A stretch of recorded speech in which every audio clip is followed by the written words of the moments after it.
मैं रूपलाल मौर्य। भाई, हमारे पिछली वीडियो में 4-5 कमेंट आए थे और वो कमेंट थे इस तरीके से कि यार हमारा कोई राजा भी था क्या, कि हमारा कोई राजा भी था, कभी हमारा शासन था का भारत के अंदर। तो फिर आज हम लोग इतने पीछे क्यों हैं? क्यों हमें ऐसी गुलामी भोगने आई जो शायद किसी ने नहीं भोगी? तो भाई का सवाल बिल्कुल बहुत बढ़िया था। तो भाई आपको बता दूं, पहले तो आप थोड़ा इतिहास का अध्ययन कीजिए और मैं बता दूं आपके लिए, हमारे 10 राजे थे चंद्रगुप्त मौर्य से लेकर पुष्यमित्र तक, बृहदस्थ मौर्य तक, और 185 साल राज किया है भारत के अंदर। हमारे सम्राटों ने सोने की चिड़िया विश्वगुरु उन्हीं के शासनकाल में भारत बना है। विश्वविद्यालयों में विदेशों से अभ्यर्थी शिक्षा लेने के लिए आते थे, तो उन्हीं के राज में विश्वगुरु हमारा भारत बना है। अब हम आपको बता दूं कि हम ऐसी स्थिति में क्या बसे। हमारे अंतिम राजा थे बृहदस्थ मौर्य। अच्छा खासा राज चल रहा था। उसमें एक सेनापति की भर्ती होती है कुछ साल बाद, राजा बनने के बाद कुछ साल बाद। वो वेशभूषा में बुद्ध था और वेशभूषा में बुद्ध था, लेकिन उसका गुरु पतंजलि था। मतलब पतंजलि ब्राह्मण था, जो इसका पतंजलि नाम था, उनका ब्राह्मण ही जाति से थे वे। और जो पुष्यमित्र था उनका एक जाति का उल्लेख मिलता है एक नाटक में, तो वो भी ब्राह्मण ही थे, पुष्यमित्र। ठीक है, तो उनने क्या किया, वे मंत्री बने, सेना के सेनापति बने, और सेनापति बने तो उनने कुछ दिन धीरे धीरे जो सम्राट बृहदस्थ मौर्य की सेना थी उसको पीछे किया, और जो अपनी सेना थी एक ब्राह्मण सेना, उसको उन्हें अंदर किया और भर्ती करना शुरू कर दिया सेना के अंदर। क्योंकि जब कोई सेनापति बनता है, सेना का मालिक बनता है, तो वो सेना का स्वामी कहलाता है। तो उसने अपने हिसाब से, अपने पक्ष से और अपने मतलब द्रोही उस सेना में भर्ती की ली। पहला पुष्पका के राजा को, बृहदस्थ मौर्य को वहां से सेना की पड़ेल में लवा जाता है। अब सेना की पड़ेल में ले जाके इन्हें पीछे से, आगे से नहीं, पीछे से सम्राट बृहदस्थ मौर्य की गर्दन उड़ा दी।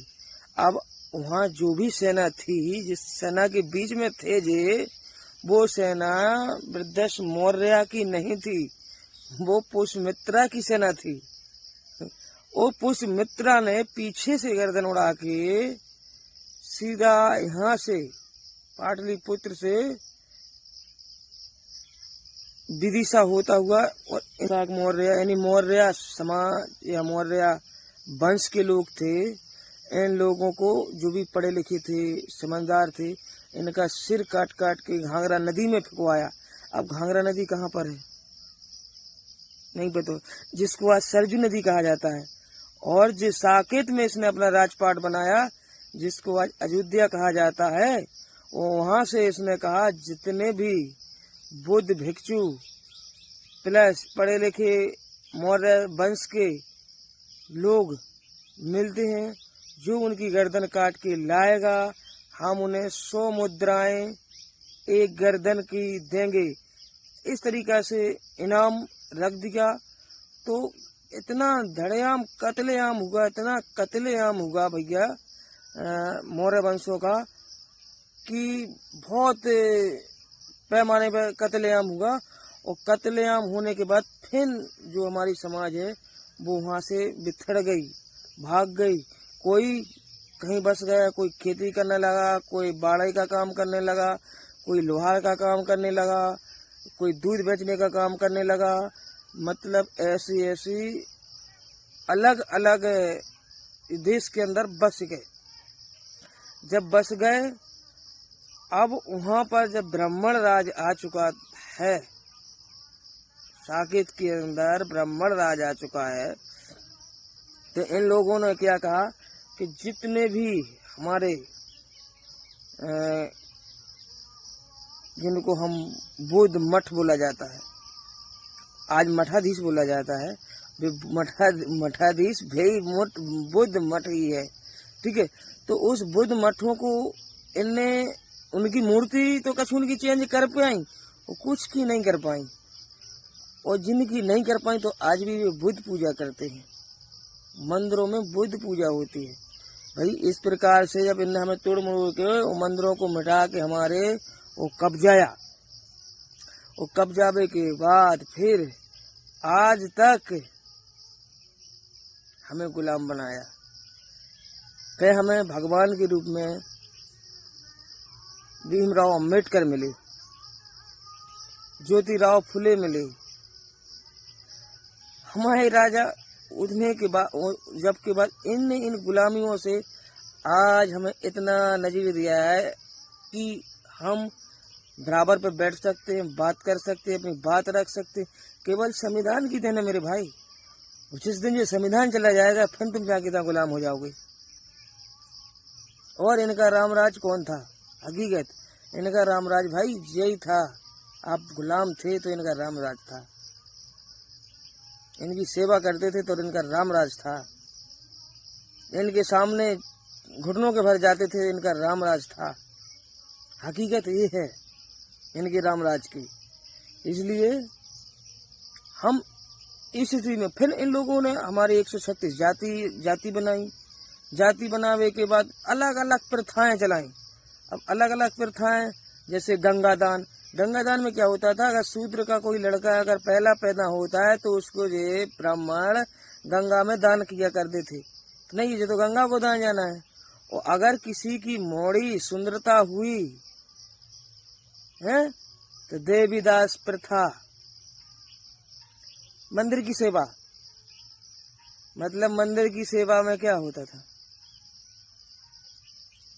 दान कर देते थे मंदिर की सेवा। जैसे अभी श्री राम मंदिर में जो साफ सफाई करने वाली उसके साथ किया हुआ बलात्कार, यानी पुरानी परंपरा दोहराई वहां पर है। हुआ बलात्कार, किसी शासन प्रशासन ने कुछ कहा? नहीं कहा।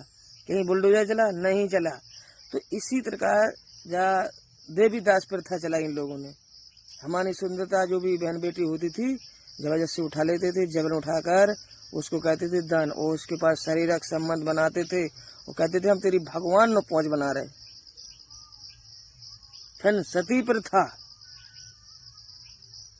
सती प्रथा में क्या करते थे, अगर किसी का पति भर जवानी में मर गया तो ये लोग उसको जिंदा जलाते थे। ब्राह्मण केवल किसके लिए? ओबीसी समाज, SC/ST समाज के लिए ही सती प्रथा थी। फिर टैक्स चला था भाई एक, अगर आपकी महिला तन ढांकती है तो उसको टैक्स देना पड़ता था। आप मंदिर में नहीं घुस पाते थे, आप पानी नहीं पी पाते थे। तो दुनिया की कहानी है भाई। इतिहास, जब तुम इतिहास पढ़ोगे आपको समझ में आ जाएगा कि कौन हमारा है कौन परारा है। आगे समझे। इसलिए भाई इतिहास पढ़ना जरूरी है। तो फिर मिलेंगे अगले वीडियो में। जब तक के लिए जय भीम, नव बुद्धाय, जय सम्राट।